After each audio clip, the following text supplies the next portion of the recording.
Look, let's just get it out of the way. I'm going to say what I know a lot of you lot are thinking. Yes, I am the diversity hire.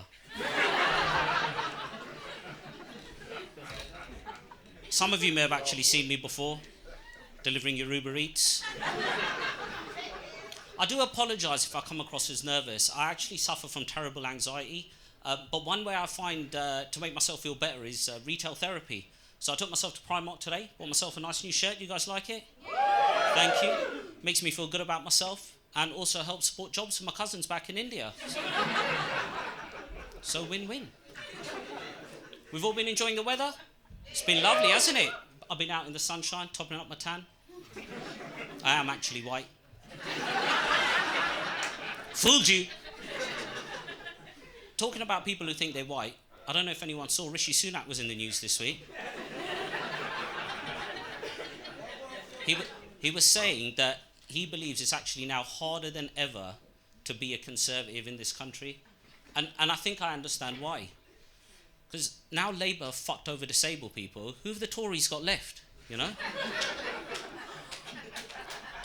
Although the weather has been nice, the Met issue have issued a storm warning next week. But they are worried that people aren't taking it seriously enough. And I think I know why. It's because we give our storms old English names like Mavis. Like, who's going to be afraid of a storm called Mavis? Right? If you really want people to be worried about a storm coming from across the sea and absolutely decimating the country, next time, call it Storm Abdul. I'm just saying. So, my name is Chris MASIH, not to be confused with the feeling that many of you usually have around December time.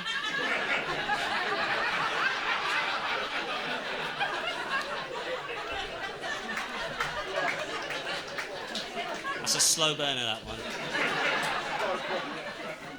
It is actually short for Christopher, just to show that cultural appropriation works both ways. It's a beautiful story how I got my name. So I actually almost died during childbirth.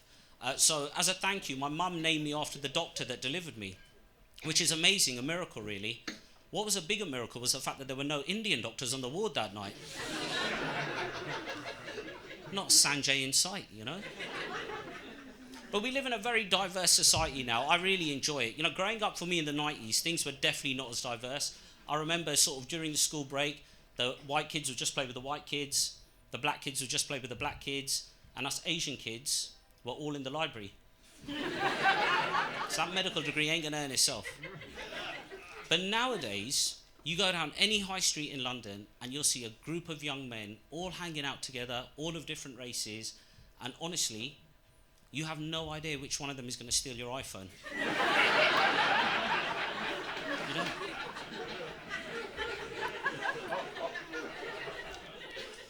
I do think we just all need to learn to get along a bit better, you know? We need to all come together. Like, look what's going on in Palestine and Israel right now. It's terrible, you know? And I'm not judging. I'm not here to take sides.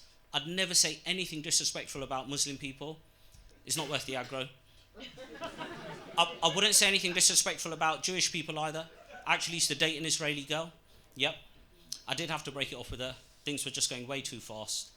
She wanted to move into my place and kick me out.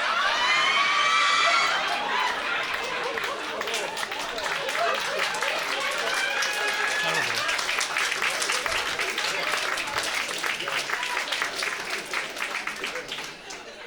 And when I said no, she cut off all my power. Give us a cheer if you're anti-racist. Some of you are lying. Racism is a lot like picking your nose. Most people wouldn't dare do it in public. But when you think nobody's around... I'll give you an example, right? You'll see a white guy driving a brand new Mercedes and you automatically assume, oh, he must be a successful businessman, right? See a black guy driving the same car, you think, oh, he must be a drug dealer, yeah? You see an Indian guy driving the car, you think he's your fucking Uber, yeah? But the truth is, they're all wankers. For me personally though, honestly, when it comes to race, I don't see colour. I hate everybody equally.